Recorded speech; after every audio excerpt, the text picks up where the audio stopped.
I love that new house smell, probably more than I should. New construction is so much fun. But if you're doing new construction, if you're not overwhelmed yet, you will be overwhelmed. There are dozens and dozens of questions they're gonna ask you on a new build house. What kind of lot do you want? 2-car garage or 3-car garage? 9-foot ceilings, 10-foot ceilings, 12-foot ceilings? Do you want a rough-in in the basement? Do you want a sump pump, egress windows, bump out? What grade carpet do you want? Do you build the deck now or wait and do it later? I'm gonna talk about why some upgrades are better to go cheap on and others you wanna spend money on. In my experience, you have to prioritize when doing new construction. You gotta have laser focus because it is so easy to get lost in the weeds and accidentally spend a bunch of money that you're never gonna get back from that house. And it all comes down to the upgrades you choose. So in this video, I'm gonna talk about the most important things to look out for and what to avoid when doing new construction in St. Louis. So let's get right to it.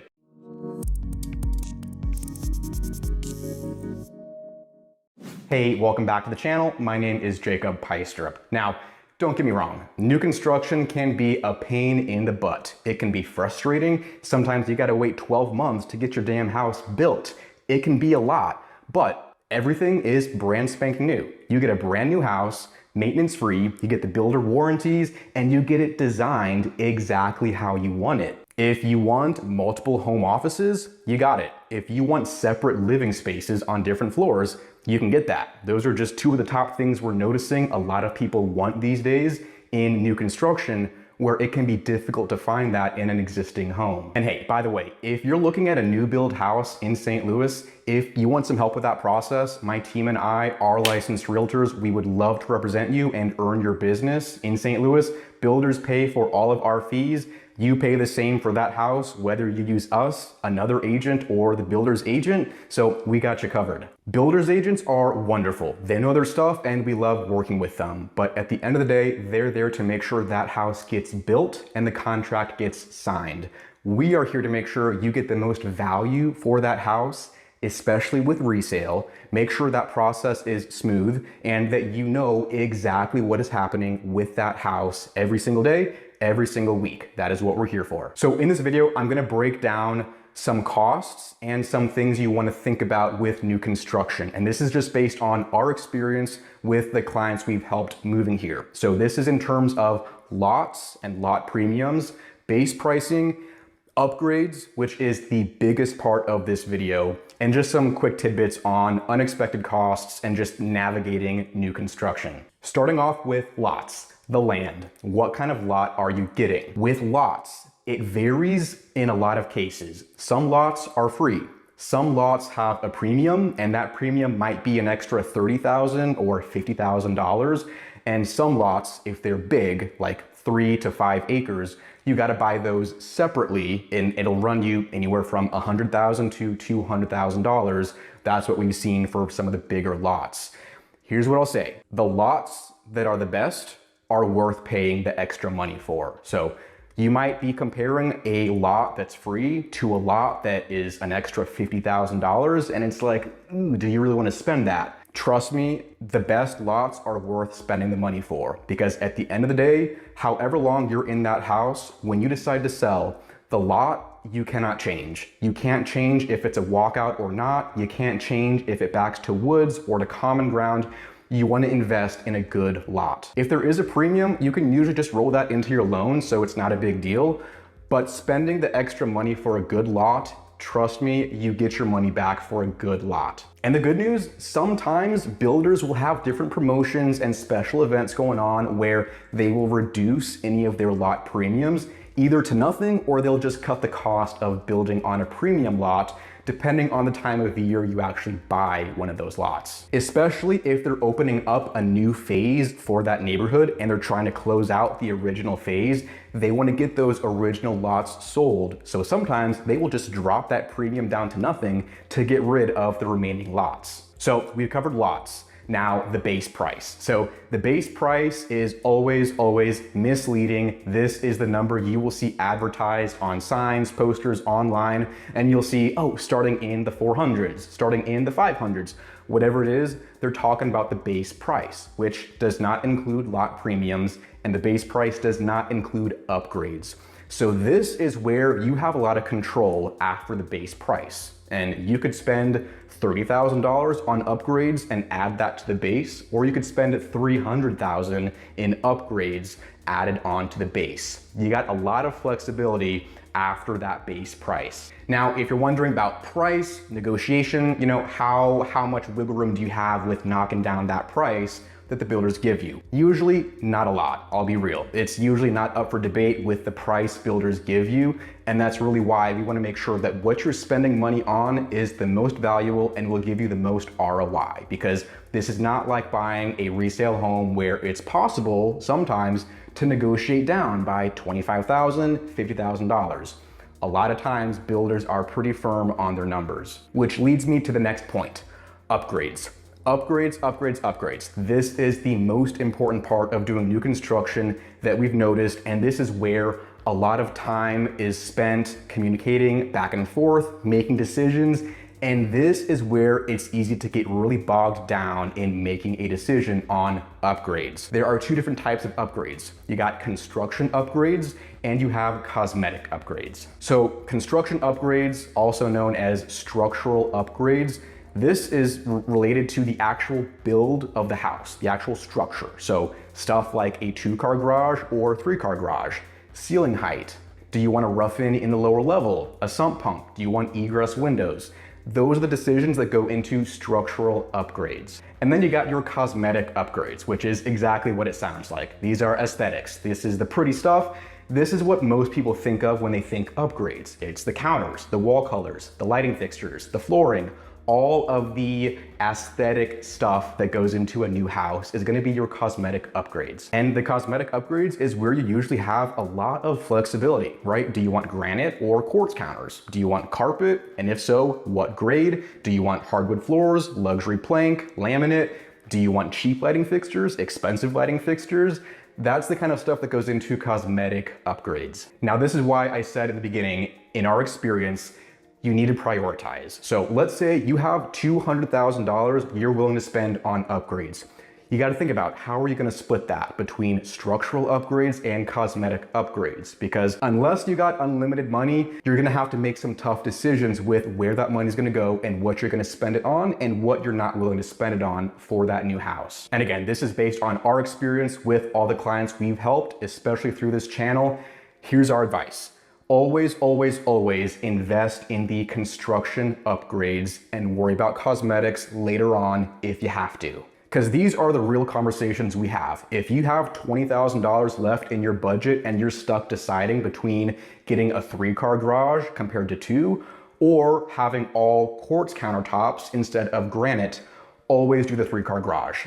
Doesn't matter if you don't have 3 cars, you're gonna want to put that money towards the structural upgrade of having a 3-car garage instead of 2. If you're torn between ceiling height and getting nice lighting fixtures, always get the ceiling height. There's certain things that we really recommend always doing. 3-car garage, if it's not included, is a must. Having a rough-in the lower level is huge. Invest in energy efficiency with your systems, your windows, the roof. That kind of stuff is what really makes a big difference, and people don't always want to spend the money on these construction upgrades. I get it, but it is always better to prioritize the structural upgrades instead of the cosmetic upgrades. And the reason being, it is tough to change your mind later on. So it's easier to just do it up front because it is difficult to make a 2-car garage into a 3-car garage. If you want a rough-in later on, you gotta jackhammer the concrete in the basement to get it in. There's some things that you can't change later on, like the ceiling height and all of that kind of stuff. You wanna do it up front. This is why it's super, super important to know your priorities and know what you wanna focus on, because it is very easy to walk into that design center, meet with a builder's agent, and get talked into all the fancy upgrades, the cosmetics, and forget about the construction upgrades. And that's the thing. Like, trust me, the builder's agents are great. They know their stuff. They know all the numbers and what it's gonna cost. They don't talk to you about the resale value for the house because builders don't care. They don't care if you're in that house for 5 years, 10 years, or 20 years. But you got to think about this up front with when you sell that house later down the line, whenever it is, your construction upgrades is where you will get your money returned. And with cosmetic upgrades, that's the stuff that changes. Like countertops go in and out of style, wall colors, flooring, lighting fixtures, those trends come in and out of style, and you can change those later on. So if you really have to, go cheap on the cosmetic upgrades. Trust me, I get it. Like sometimes you gotta be strong when you go into that design center because those temptations, they can get you. I go in there sometimes with our clients, I'm like, oh my gosh, like look at these quartz counters, like look at the marble, look at the luxury vinyl plank flooring, the chandeliers. Don't get me started. It is insane. And trust me, as much as we love our job and helping our clients, sometimes we got to be the bearer of bad news. When it comes down to money and to, making sacrifices, this is sometimes where we got to say, hey, you know what? You might want to just go for the cheapest carpet, the cheapest counters, and put that money towards the 3-car garage or the taller ceilings. Wait a year and then tear out the carpets, put in, your upgraded counters, whatever you want to do. Then you can go all out on the cosmetics, the upgrades to the kitchen, the bathrooms, the lighting fixtures, all that good stuff. Do it later on if you really have to. A really good example of this, finished basements. Builders are almost always going to be way more expensive to finish your basement than if you get that house built, unfinished basement, but with rough-ins, have the builders do that 100%, and just have your own contractor come finish the basement later on. Have a remodel company do it, whoever you want to do it. It's usually better to have a third party come finish your basement later on. Same with paint. Don't get me started on the wall colors. Most of the time, builders are outrageous with the wall colors. So typically, here's what happens. You can choose one color for the whole house. And usually we recommend either a white, a beige, or a gray to get started. And then after you close, have someone else come in and paint your walls. But do not have the builder go in and paint every room a different color, because it is going to be astronomical what they sometimes charge you to do those extra details when you could just do it yourself for way less money later on. Especially these days with prices going up, it is insane. I mean, if you're following the news with inflation right now, especially when your build time is 10 months or 12 months, prices go up, materials go up in that 10 to 12 months, and sometimes that can affect, how much you're spending.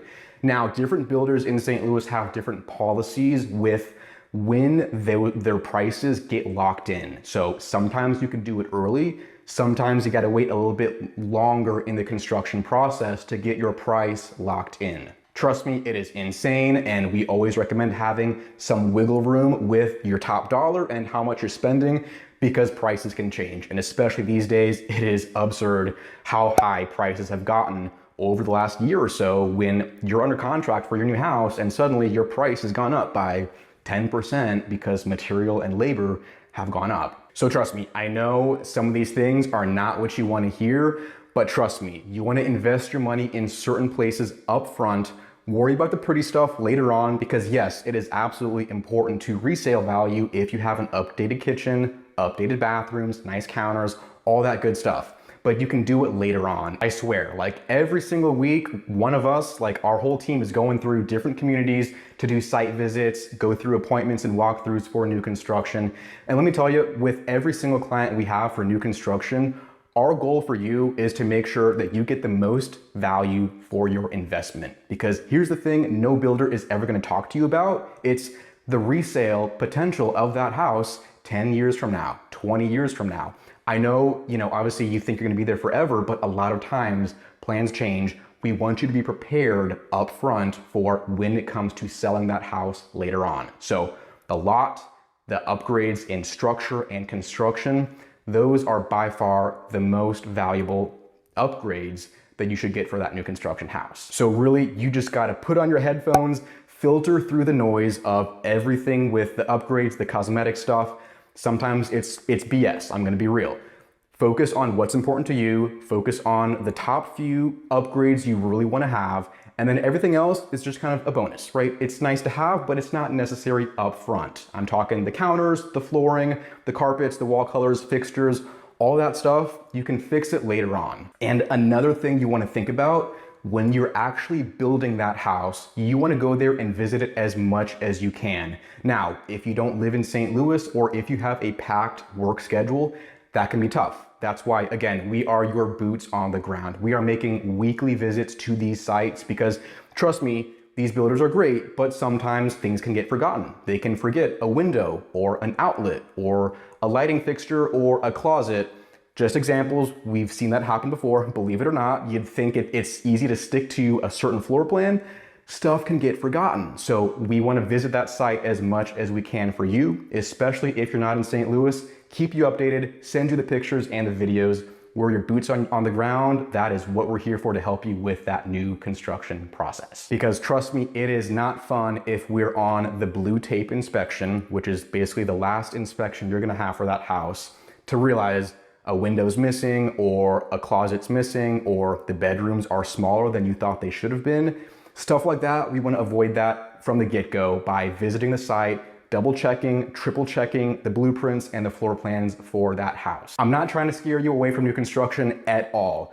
Just realize there is a lot that goes into it, and from our experience, there are certain ways to navigate it. So hey, like I said, if you are interested in doing a new build house in St. Louis, like I said, we have ins with all of these builders. We love them and they are great to work with, but it definitely can be tough to navigate and it can be overwhelming. So if you want some help with that, shoot us an email, send us a text, whatever works for you. Let's get in touch and let's help you get to work on your brand new house. Trust me, it is so exciting. Whether it's your first new build or your 10th new build house, it is always exciting.